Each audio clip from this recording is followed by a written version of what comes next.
यिर्मयाह की पुस्तक 17 अध्याय उसकी 7 आयत से लेके 11 आयत तक। धन्य है वह पुरुष जो यहोवा पर भरोसा रखता है और जिसने परमेश्वर को अपना आधार माना है। अपने पड़ोसी को बोलो, धन्य है वह पुरुष, आशीषित है वह पुरुष, खुश है वह पुरुष जिसने यहोवा पर भरोसा रखा है, परमेश्वर को अपना आधार माना है। आमीन। वह उस वृक्ष के समान होगा जो नदी के किनारे पर लगा हो और उसकी जड़ जल के पास फैली हो। जब धूप होगी तो उसको ना लगेगी, उसके पत्ते हरे रहेंगे और सूखे वर्ष में भी उनके विषय में कुछ चिंता ना होगी, क्योंकि वह तब भी फलता रहेगा। मन तो सब वस्तुओं से अधिक धोखा देने वाला होता है। उसको असाध्य रोग लग गया है, उसका भेद कौन समझ सकता है। मैं यहोवा मन को खोजता और हृदय को जांचता हूं, ताकि प्रत्येक जन को उसकी चाल चलन के अनुसार अर्थात उसके कामों का मैं फल दूं। जो अन्याय से धन बटोरता है वह उस तीतर के समान है जो दूसरी चिड़िया के दिए हुए अंडों को सेती है। उसकी आधी आयु में ही वह उस धन को छोड़ जाता है और अंत में मूर्ख और मूढ़ ही ठहरता है। जोर से हालेलुया बोलो जरा। यहां पर दो तरह के व्यक्ति परमेश्वर ने दिखाए हैं। एक व्यक्ति वो है जो परमेश्वर के ऊपर भरोसा रखता है, जिसने परमेश्वर को अपना आधार माना है। परमेश्वर यानी वचन को अपना आधार माना है। वो उस वृक्ष के समान है लिखा जो किनारे पर लगाया गया, उसको पानी देने की जरूरत नहीं, क्योंकि नदी का पानी उसको लगातार सींचती है। और यही बात भजन संहिता में लिखी है कि वो अपनी ऋतु में फल लेके आएगा और उसके पत्ते कभी भी मुरझाएंगे नहीं। और फिर 9 आयत में वचन मुड़ जाता है और वचन कहता है कि मन तो सब वस्तुओं से अधिक धोखा देने वाला होता है। अगर आज आप दुनिया को देखेंगे तो हर जगह आपको ट्रबल दिखाई देता है। पहले ही मालूम नहीं होता था, क्योंकि सब लोग न्यूज चैनल्स के ऊपर आधारित थे कि न्यूज चैनल पे कोई न्यूज आ गई तो हमें मालूम होता था, अच्छा फलाने सेलिब्रिटी की लाइफ में ये हो रहा है। अब जब से सोशल मीडिया आया है, सब की लाइफ एक्सपोज हो गई है कि वो क्या कर रहे हैं, किधर हैं, उनकी लाइफ में क्या है। सोशल मीडिया ने ये काम कर दिया है। अब हमें ये बात मालूम हो रही है कि ट्रबल हर जगह है, मुश्किल हर जगह है। सेलिब्रिटी से लेके अमीर से लेके गरीब से लेके कोई भी इससे बचा नहीं है। लेकिन ऐसा क्यों कि हर जन मुश्किल में, चाहे वो पैसे वाला हो चाहे वो पैसे वाला ना हो।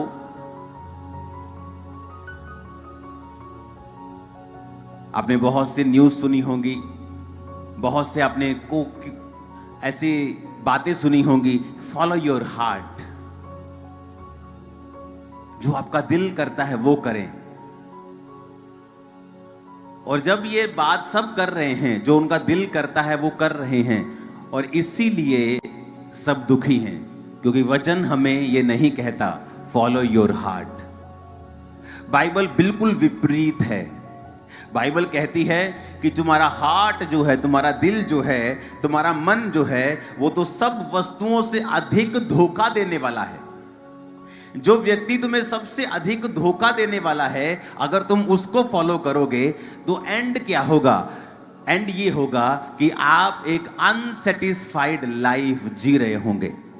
एक ऐसी लाइफ जो आपको फुलफिल नहीं कर गई, एक ऐसी लाइफ जिसको देखकर आप प्रसन्न नहीं हैं, एक ऐसा परिवार, ऐसा बिजनेस जिसको देखकर आप खुश नहीं हैं, ओवरऑल अपनी लाइफ को देखकर आप प्रसन्न नहीं हैं, हैप्पी नहीं हैं, सेटिस्फाइड नहीं हैं। अभी भी बहुत सारी चीजें हैं जो आपको चुभती हैं। क्यों? क्योंकि आप अपने मन के अनुसार चले हैं, आपने अपने हार्ट को फॉलो किया है।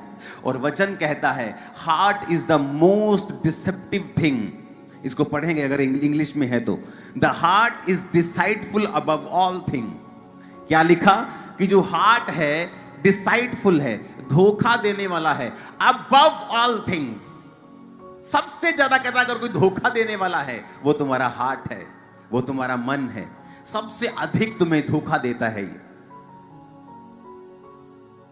मोस्टली लव मैरिजेस बड़ी दुखी रहती हैं एक टाइम पर आकर,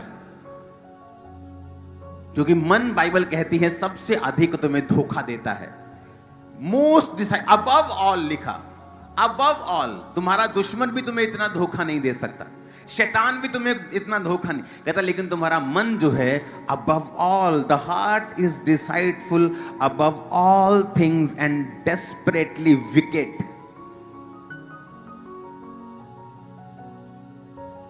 कहता बहुत विकेट है ये। कहता ना तू बड़ा विकेट इंसान है यार, तू बड़ा दुष्ट इंसान है तू। कहते जबरदस्त ये दुष्ट है, जबरदस्त। और हिंदी में लिखा है इसको असाध्य रोग लगा है। ऐसा रोग लगा है ठीक नहीं हो सकता।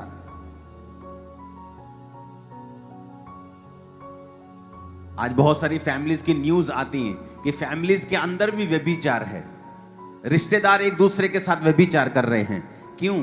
मन की वजह से। क्योंकि मन जो है वो सब वस्तुओं से अधिक धोखा देने वाला है। उन्हें लगता है वो प्रेम कर रहे हैं, लेकिन मन आपको धोखा दे रहा है, वो व्यभिचार है। लोग चोरी कर रहे हैं और उस चोरी को अपने मन में जस्टिफाई कर रहे हैं, क्योंकि मन आपको धोखा दे रहा है। और वचन कहता है the heart is deceitful above all things. मन तो सब वस्तुओं से अधिक तुम्हें धोखा देने वाला है। इसलिए जब आप चर्च में प्रवेश करते हैं और प्रभु के भवन में आते हैं, आपको समझाया जाता है अब आप दिल के अनुसार नहीं चलेंगे, अब आप आत्मा के अनुसार चलेंगे, अब आप स्पिरिट की अगुवाई में चलेंगे। जब आप स्पिरिट की अगुवाई में चलेंगे, ऐसा कभी नहीं होगा कि कुछ सालों के बाद, कुछ दशकों के बाद जब अपनी लाइफ आप देखेंगे, आप अनसेटिस्फाइड हो। आप संपूर्ण रूप से संतुष्ट होंगे, कंटेंट होंगे, भरे हुए होंगे परमेश्वर की महिमा से, और उसके थैंकफुल वाले हार्ट से भरे हुए होंगे कि प्रभु तूने मेरी जिंदगी में बड़ा काम किया है, बड़ा उत्तम काम किया है, ये कभी नहीं हो सकता था। आप थैंक्स करेंगे। क्यों? क्योंकि आपने अपने दिल को फॉलो नहीं किया। इसलिए जब आप बहुत ज्यादा इंटरनेट पे रहते हैं और बहुत सारे अच्छे अच्छे कोट सुनते हैं, follow your heart, follow your, अब आप धोखे में चले जाते हैं। आपको लगता है मेरा दिल इस बारे में मेरी अगुवाई कर रहा है तो ये सही है। इसलिए वचन कहता है the heart is deceitful above all things, कि जो मन जो है सब वस्तुओं से अधिक धोखा देने वाला है, उसमें असाध्य रोग लगा है, डेस्परेटली विकेट। उसका भेद कौन समझ सकता है? एक दिन मैं अपनी टेरिस के ऊपर प्रार्थना कर रहा था, मुझे अफ्रीका से एक फोन आया और मैंने फोन उठाया तो वो मेरे एक स्पिरिचुअल ब्रदर का था, जो खुद भी एक बड़ी अच्छी मिनिस्ट्री, बहुत बड़ी चर्च को चलाता था। उसने कहा मैं बड़ा दुखी हूं, मैं बड़ी असमंजस में हूं, बड़ा मैं कंफ्यूज हूं, क्योंकि जिस व्यक्ति को मैं फॉलो करता हूं मुझे उसके बारे में बड़ी न्यूज मिलती हैं। कहता मैं एक जगह जा रहा था अपने उसके एक और स्पिरिचुअल ब्रदर के साथ, तो कहता जब वो गाड़ी में जा रहा था तो उसे एक लड़की मिली और उसने उसको 15-20 हजार US$ दिए। तो उसने कहा इसे इतना पैसा क्यों दिया तुम लोगों ने? उसने कहा कि ये जो प्रॉफिट है इसके गलत संबंध हैं इस लड़की के साथ और अब वो उसका मुंह बंद करना चाहता है, इसलिए उसने 15-20 हजार डॉलर उसे दिए। कहता मैं बड़ी असमंजस में हूं, क्या अब भी मैं इस मंडली को फॉलो करूं? मैंने उसको समझाया, मैंने कहा ब्रदर मैं कब से फॉलो करना छोड़ चुका हूं, जब से मुझे मालूम हुआ कि यह व्यक्ति व्यभिचारी है।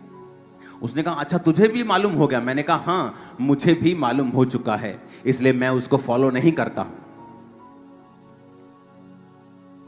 बाइबल कहती है आप दो तरह से सेवकाई कर सकते हैं। अगर मुझे आज आपको वचन देना है, मुझे मालूम था आज पूरे लोग चर्च में नहीं होंगे, लेकिन तब भी मैं तैयार था और पिछली सारी रात मैं अपने प्रार्थना के कमरे में था, अपने परिवार से दूर, और ये मेरी लाइफ स्टाइल है। लेकिन अगर आपको ऐसी बड़ी चर्च बिना प्रार्थना के चाहिए, फिर आप गेम्स खेलेंगे, आप फेक मिरेकल्स करेंगे, आप फेक भविष्यवाणियां करेंगे ताकि ये पब्लिक मेरे पास भी आ सके और मैं पैसा ले सकूं। मैं बड़ा दुखी हुआ एक दिन जब उस व्यक्ति ने मुझे एक बात बताई, क्योंकि वो उसके बड़ा अंदर का व्यक्ति था। उसने कहा एक दिन एक लड़की के लिए प्रोफेसी हो रही थी, तेरा नाम ये है, तेरे हस्बैंड का नाम ये है।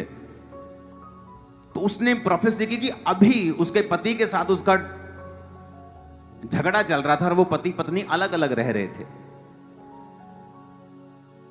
तो उसने जब कहा कि अभी तेरे पति का फोन आएगा, और इमेजिन करो उसके पति का फोन तभी बजने लगा, कॉलिंग माई लव हस्बैंड। वो हैरान हो गई लड़की। कहता ब्रदर मैं आपको बात बताऊं क्या हुआ। मैंने कहा क्या हुआ था।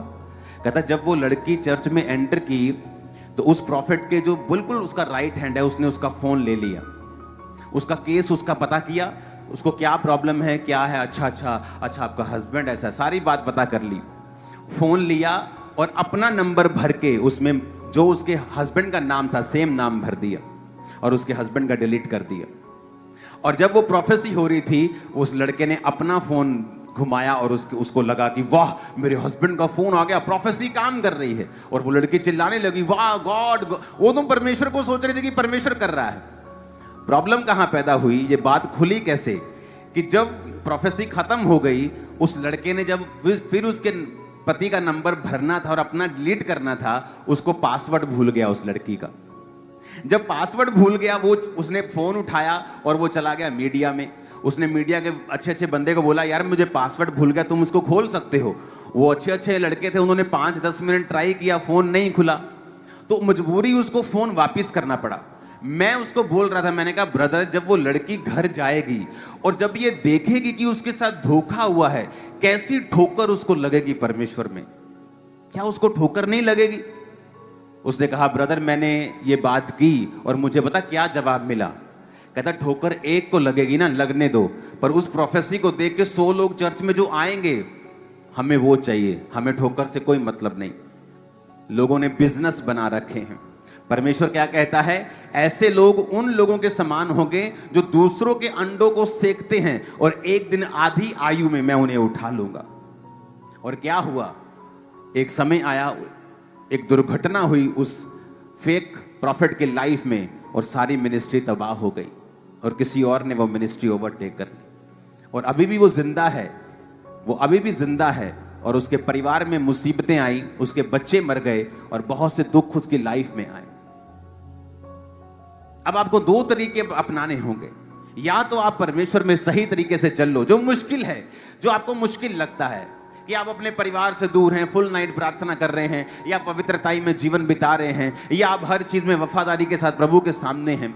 लेकिन वचन कहता है ऐसा करने वाले लोग परमानेंट होंगे, उनकी आशीष परमानेंट होगी, उन्हें कोई दुनिया की ताकत रिमूव नहीं कर पाएगी, कोई दुश्मन उनका कोई बिगाड़ नहीं पाएगा, टच भी नहीं कर पाएगा। वेरी अब आप 2 तरीके से, ऐसे चल लो या वैसे चल लो।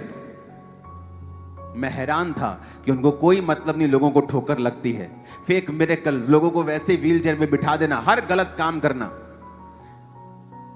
लेकिन उनको ठोकर लगती कोई बात नहीं। पर उसको देखकर जो 100 लोग एंटर कर रहे हैं वो उन लोगों की ओर देख रहे हैं। और हम वो लोग हैं जो अपनी वाइफ के सामने भी गलत नहीं होना चाहते, झूठ बोलकर, छोटा सा गुनाह करके भी, कि एक भी जन ऐसा ना हो इस दुनिया में जो हमें गलत समझे। इस तरह का चैलेंजिंग लाइफ आपको बितानी होती है परमेश्वर में।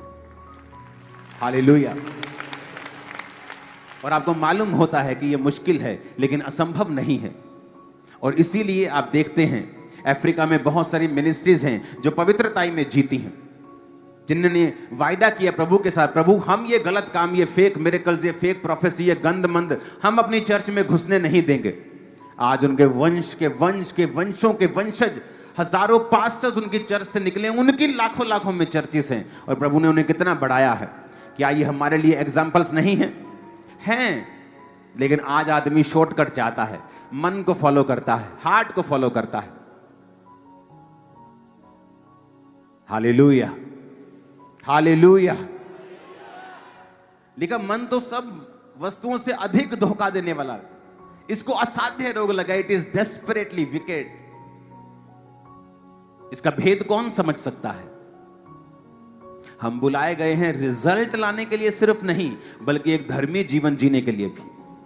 उसने कहा मन फिराव के योग्य फल लाओ, मन फिराव के योग्य फल लाओ, कि तुम्हारा मन फिराव अगर हो चुका है उसके अनुसार वो फल भी तुम्हारी जिंदगी में होने चाहिए।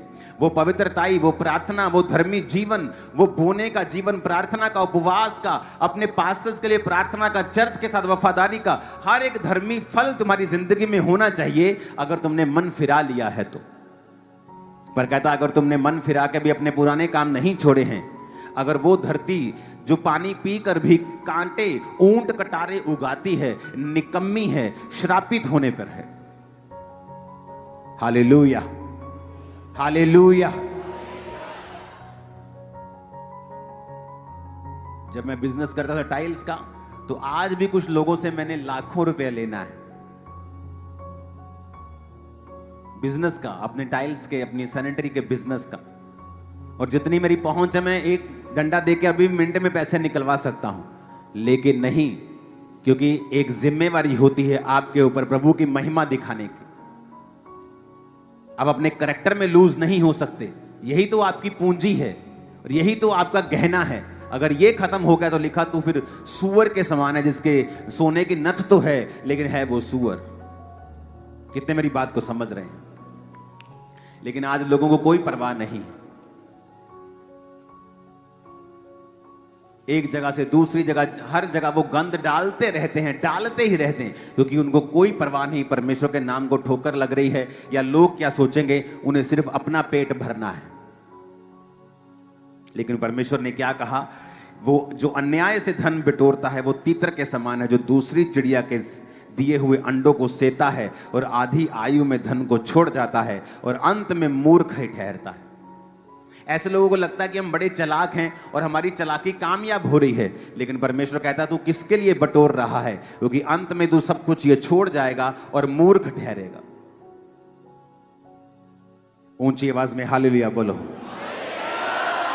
आपको एक ऐसी कलीसिया बनना है जो मन के अनुसार नहीं चलती, जो हार्ट के अनुसार नहीं चलती, जो स्पिरिट को फॉलो करती है कि स्पिरिट मुझे क्या कहती। आपका हार्ट आपको धोखा दे सकता है, लेकिन अगर आप वचन से चलेंगे, वचन आपको कभी भी धोखा नहीं दे सकता। हार्ट आज इधर है, आज उधर है, आज ये कुछ कह रहा है, कल ये कुछ कह रहा है। ये इमोशंस जो हैं ये सबसे अधिक धोखा देने वाले हैं। इसलिए बाइबल कहती है अगर तुम शरीर के इमोशंस के अनुसार चलोगे तो मरोगे, पर अगर आत्मा के अनुसार चलोगे तो जियोगे।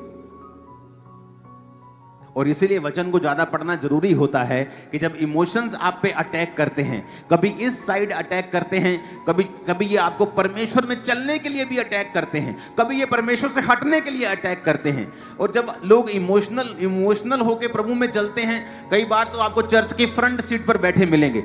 उसी इमोशन के साथ जब दोबारा अटैक होता है वो आपको चर्च में मिलेंगे ही नहीं, क्योंकि वो हार्ट के चलाए चल रहे हैं। चर्च भी आ रहे हैं तो दिल कर रहा है, लेकिन आप चर्च इसलिए नहीं आ रहे कि दिल कर रहा है।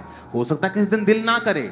मेरा भी दिल करता है कई बार मैं सारी रात क्यों प्रार्थना करूं, मैं भी जाऊं नीचे टीवी देखूं, लेकिन दिल आज कर रहा है और कल नहीं करेगा। इसलिए दिल के अनुसार चलोगे तो लिखा मरोगे, पर अगर तुम आत्मा के अनुसार, वचन के अनुसार चलोगे, तुम्हारा दिल कर रहा हो या ना कर रहा हो, तुम हमेशा राइट चीजें करोगे। और जब तुम्हें आत्मिक रीति के साथ डिसिप्लिन रहने की आदत बन जाती है, मैं आपको कह रहा हूं आप रिकॉर्ड तोड़ोगे, अपने परिवार में पहले होंगे। आप रिकॉर्ड ब्रेक करोगे अपने परिवार के, आप पहले होंगे जो रिकॉर्ड ब्रेक करेंगे। आमीन मेरे को खड़कने वाला चाहिए। Hallelujah, hallelujah.